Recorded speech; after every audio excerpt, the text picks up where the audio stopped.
So Tim Kaine, the guy who almost became vice president with Hillary Clinton, starts criticizing Marco Rubio after he says our rights come from God. But watch how fired up that Ted Cruz gets in response. Your opening comments, and I asked to get a copy of them so I could read them and make sure I quoted them correctly. You state, and this is a quote from Secretary Rubio, "Our rights come from God, our creator, not from our laws, not from our governments." I find that very, very troubling. I'm a devout person. I was a missionary in Honduras. We've got other devout folks in this room, Christian, Jewish, Muslim, American.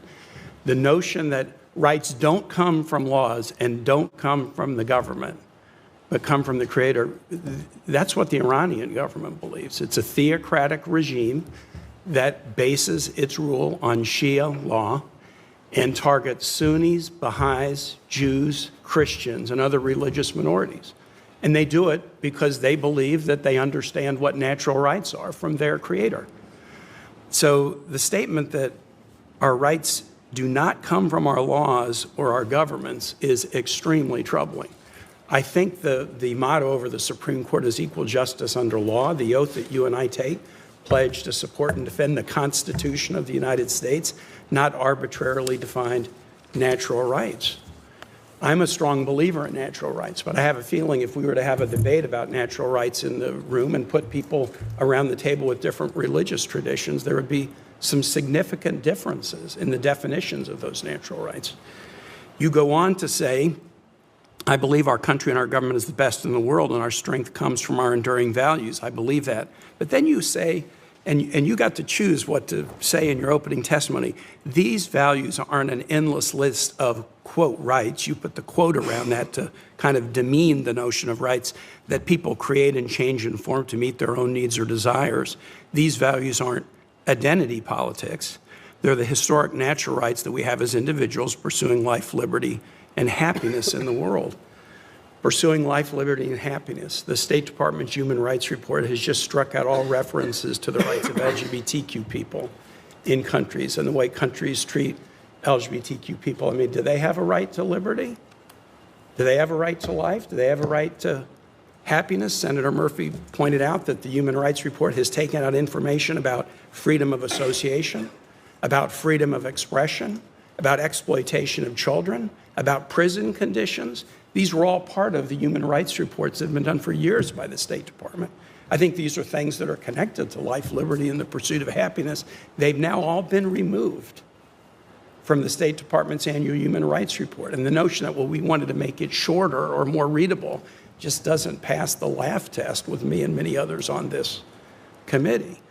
I'm not really going to ask you about your testimony because I believe you offered that in a very sincere way, and I don't want to try to change your opinion on something you sincerely believe. But the notion that our rights do not come from our laws or our government should make people very, very nervous.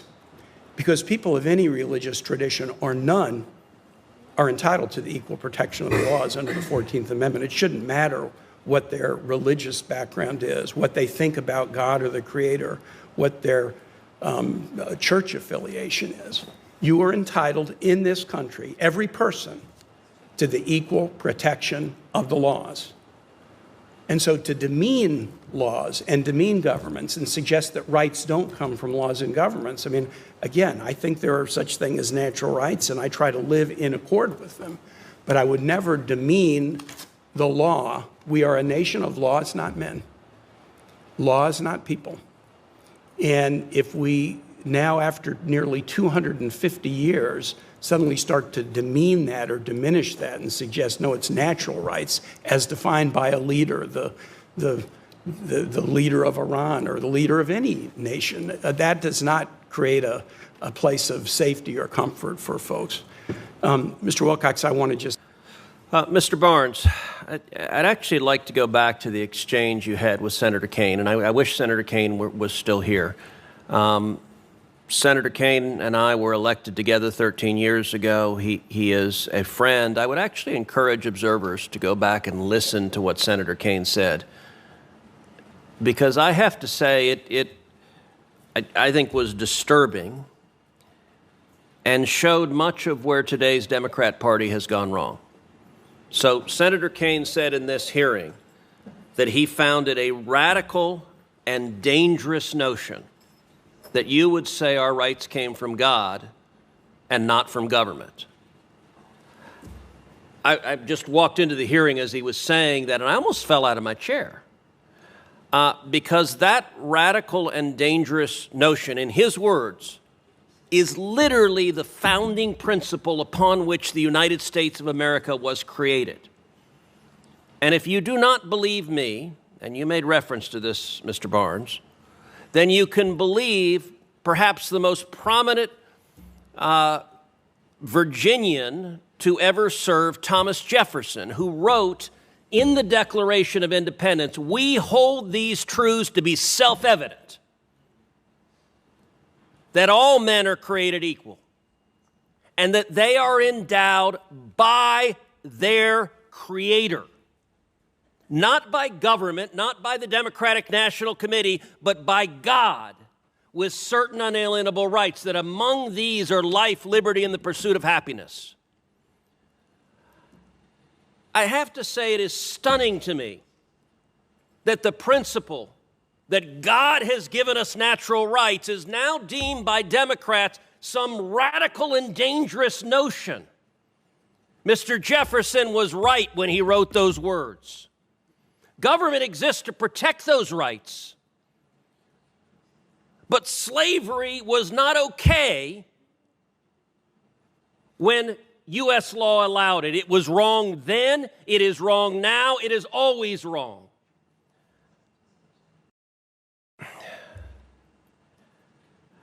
I guess I would just ask you, your role is going to be very much a role designed to defend human rights across the globe. Do you agree with what I just said? And what do you think about the concept that the founding principles of America are radical and dangerous? What do you think about that particular notion? Yes, Senator, I appreciate the question. And I'll just say, I think one of the ideas behind, we have a new office in DRL, Office of Natural Rights, post the reorganization. I think one of the ideas behind that is you actually have the most consensus behind these natural rights than the kind of, maybe hot button issues of the day.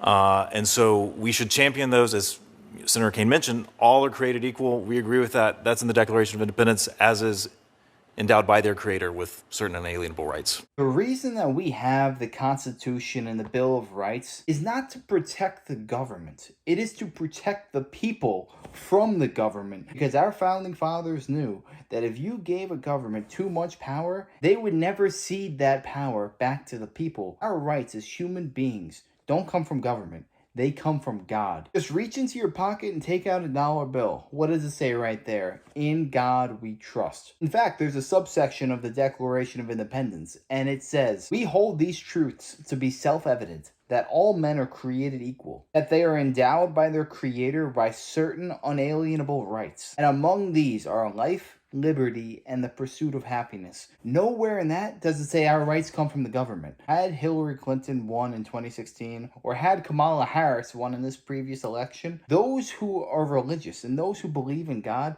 would have been persecuted. I mean, it happened under Joe Biden. They were closing down churches because you can't be 6 feet away from other people. And if you had a loved one who died during COVID, you can't celebrate their life because the government overreached and said, you know what, for the safety of other people, you can't do this because you risk spreading a disease that has a 0.0001 mortality rate. It was sick. It was demented. And can you imagine how much worse the overreach of power would have been had that been a more deadly disease? Just go back to the history of America. America was founded by people who wanted to rebel, people who wanted to exercise their religious freedoms and their rights as human beings, freely and without oppression from their ruling class. Tim Kaine wants to sit here and say how devout that he truly is. If you were devout, you wouldn't be trying to strip away Americans' rights. Do you think it's a coincidence that the downfall of America is coinciding with taking religion away from the country, taking away from the classrooms? I think we need to go back to our roots, and that's exactly what Trump is trying to do. It kind of reminds me of back when I was in high school. That was around the time when this was all becoming hip, and they sat just because During the Pledge of Allegiance, you had to say under God, and they refused to do so. We just needed to go back to the basics. And I'm pretty convinced Tim Kaine's never read one of our founding documents, because it says right there, our rights were granted by our Creator. But this guy doesn't know that. But yeah, let me know your thoughts on this down below. If you had to pick, would you rather had Hillary Clinton get in 2016 or Kamala Harris get in 2024? What would you choose? I know they're not great options, but if you had to pick, which one would you do? And if you enjoyed, make sure to smash that like, comment, subscribe, and wish you guys nothing but the best. Till next time.